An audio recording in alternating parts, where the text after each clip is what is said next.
stand up dengan mengkritik pemerintah itu bukan pejuang keadilan sosial, bukan. Dia emang peduli keadilan sosial enggak, dia lagi cari makan. Negara-negara yang cenderung stabil itu demokrasinya dan tidak merusak kebebasannya itu. Tidak bikin pecah belah kebebasan itu ya di negara-negara yang pendapatan per kapitanya sudah di atas $6.000. Gampang, lebih mudah untuk melembagakan konflik-konflik di sana. Lebih mudah untuk menemukan konsensus di orang-orang yang sudah terdidik dengan kemakmuran tertentu. Nah, kalau kita yang masih tanggung-tanggung ini sudah bicara dengan level demokrasi seperti negara Eropa Barat atau level demokrasi apa-apa harus menjadi pembahasan umum dan diteriakin sama-sama, apa-apa harus diprotes, itu lebih mungkin mengganggu kecepatan pemerintah dalam membangun daripada kemudian memberikan usulan-usulan yang konstruktif terhadap berbangsa dan bernegara. Apalagi sekarang cenderung kebebasan itu dimaknai sebagai anti aturan. Pokoknya nggak mau aturan negara aja.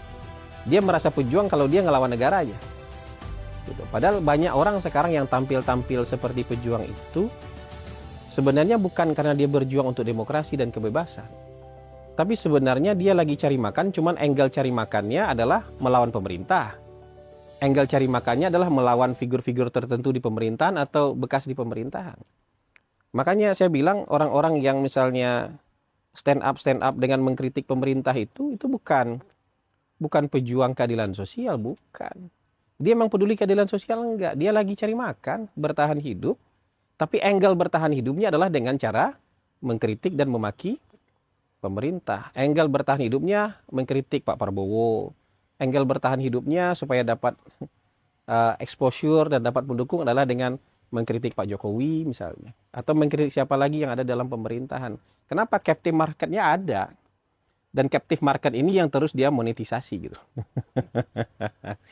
Jadi gitulah ya, ini sebagai bahan renungan. Coba kita renungkan, kita ini berbangsa dan bernegara mau menuju ke arah yang mana?